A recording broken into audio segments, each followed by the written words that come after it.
Good morning, everybody. Welcome to Mortal Gaming. This is me again, Marvin, and we're now here for another video for Ragnarok Origin. And this time, we're going to be talking about the most OP, the biggest and the most OP headgear that they have released in this game. And that is going to be the headgear from the Battle of Fenrir. Okay, so this is purely pay to win. And sadly, the most OP thing can be obtained by just purchasing a lot of Nyan berries.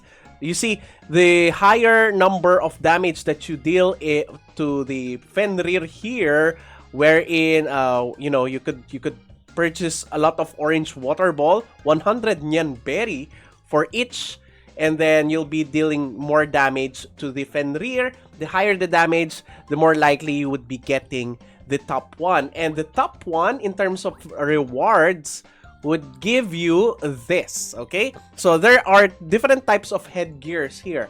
So for the rank 11 to 20, we have the smallest hunter headgear, which is the expert hunter. It gives 4% magical attack and physical attack, 5% reduction on global cooldown, and 3% movement speed. Receive the support of Fenrir when attacking and can use the power of Fenrir in the following 10 seconds. The effect could be anyone among the following kinds. Okay, the first one is 5% chance to increase physical and magic damage by 5%. 5% chance to increase attack and magical attack by 5%. 20% chance to increase attributes, the 6 attributes, by 5. 30% chance to increase physical and magic damage reduction by 10%, and 40% chance to ignore 10% physical and magic defense of the enemy, and it can be triggered every 15 seconds. So, wow.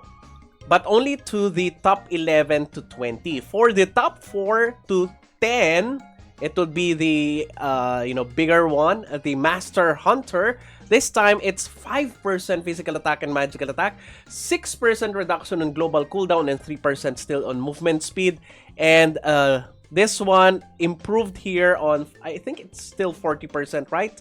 Yeah, it's still the same, okay, in terms of the blessing of Fenrir.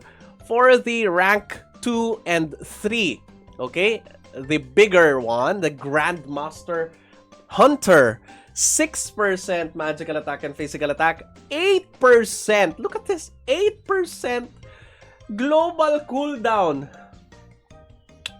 4% movement speed, and the same here. Oh, no, 20%. This time it's 20% physical damage, physical defense, ignore physical defense, and magic defense. Damage reduction, which is 20%, 7 in terms of the increase on the attributes, and I think the same on the first 3. Okay, so let's now talk about the rank 1. Look at this. 8% magical attack and physical attack. 10%! Am I shouting not enough? 10% global cooldown reduction, 5% movement speed. Same on the first 3 effects. Increases your attribute by 8, 20% chance to increase your attribute by 8, 25% physical and magic damage reduction, and ignore 25% and magic defense, 25% physical defense and magic defense. The highest so far reduction on global cooldown. So, if you're gonna be asking me, is it worth it to race towards at least top 20, since all of this would be included? The illusion card Fenrir would be included here, wherein you have a 20% chance to summon the Fenrir doppelgangers. Each Fenrir can each Fenrir doppelganger can attack up to 10 targets within 3 meters around them for 2 seconds, but it has a very long cooldown, which is 30 seconds. I think it's kind of long, but it adds more effect on the next awakening effects. But take note, this is an illusion card, so it would be a yellow card. the only way for you to increase the level of it, is through purple fragments. So think of it twice. And it's not even good on only level 1 or until level 10. I'm not sure if it's going to be good on level 5. But they say that in terms of the card deposit value, it's kind of good. So it's Headgear. Okay, there you go. It's where is it? It's this one. Okay, so when you collect it, you get additional PvE damage bonus, 50 of it. Not that good, but yep. If you're gonna be asking me if it's it's good for you to spend for the Battle of Fenrir, as usual, I'm gonna say no. Okay, no, because it depends. It still depends on how many whales you have on your server. But it kind of goes with the, if your server don't have that much whales, then it's not pretty much a good investment too, since there will be less people, in my opinion. But yeah, look at this. The top one, of course, still BBDR, 1.4 million damage already accumulated. And to think that, for example, if you would be purchasing the orange water ball by through Nyan berries, okay, let's purchase one, but we're gonna use the coins. But let's say if we purchase one, and that one would be damaging, that's equivalent to 100 Nyan berries, right? Okay, so the damage is around 2,000. It can go up to 100,000, but it still depends on your luck. So the average damage would be around 2,000 to 4,000. In order for you to get 1.4 million, that's 1.4 million as of the first day. This is on the first day of the event. That's already 1.4 million divided by, let's say your average is around 5,000 damage per orange ball. That's already 280 purchases of orange water ball. That means that's if you multiply it to 100, that's already 28,000 Nyan berry. And that is considering that you have a 5,000 average. What if you have a less than 5,000 average? So let's say 2,000. Okay, 2,000 damage. So that would be 700 orange balls, and 700 times 100. That's 70,000 Nyan berries. So that's for the first day, guys. And I'm sure they would go more than that. They would go more than that. So I think the good thing here is the guild ranking, because the guild ranking benefits everyone. So if your guild gets the rank 1, you get 30 light and dark of each feather, and 20 optional statue box. That's rank 1.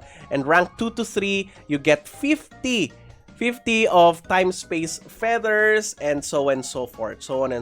All right, so I think this is a good regardless if you're seeing it as a pay to win event, because it is a pay to win event.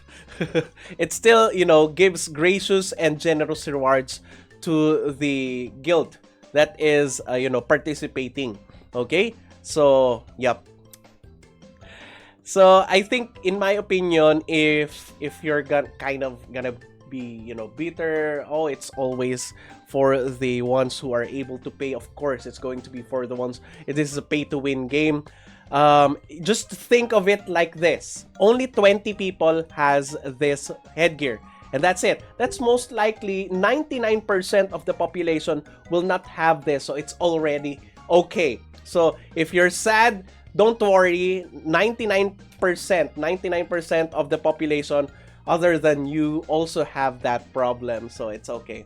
And it's global cooldown. So if you are a sniper, if you are a, what do you call this one, an auto attacker, then you won't probably have that angst to go for this one, because the only big thing here is the global cooldown. The big global cooldown reduction here, because in terms of the magical attack and physical attack, those are those would be increased in terms of the gacha that we have. They would gradually increase to the point that there will be a time wherein we already have 7% physical attack and magical attack on our gacha costume. So it's okay, but it's gonna take a long time before we get to that, or before we reach that moment. So it's still okay, but you know, in my opinion, not worth it to spend on this one. You know, if you're gonna spend 70,000 on the first day, only on the first, and this would go until 18, so that would be 2 weeks. That would be 2 weeks. So if you're gonna spend on 70,000 yanberi in a day for this one, I'd rather go for Antasha Beta, or you know, feathers, anything that would increase highly your value of your character rather than this. But yep, only those people who are spending on this have already maxed out their potential on their character in terms of the feathers, in terms of status, etc. So that's it. That's it. Anyway, we'll be featuring an Antasha beta on the next video. That's it. Thank you everybody for watching. If you haven't subscribed to my channel, please do subscribe. If you happen to like this video, please do leave a like, share this to your friends, and click that bell notification button so you get notified every time I upload a new video, start a new stream, or a new content. That's it. See you again on the next video. Bye-bye. 'Cause now I found you.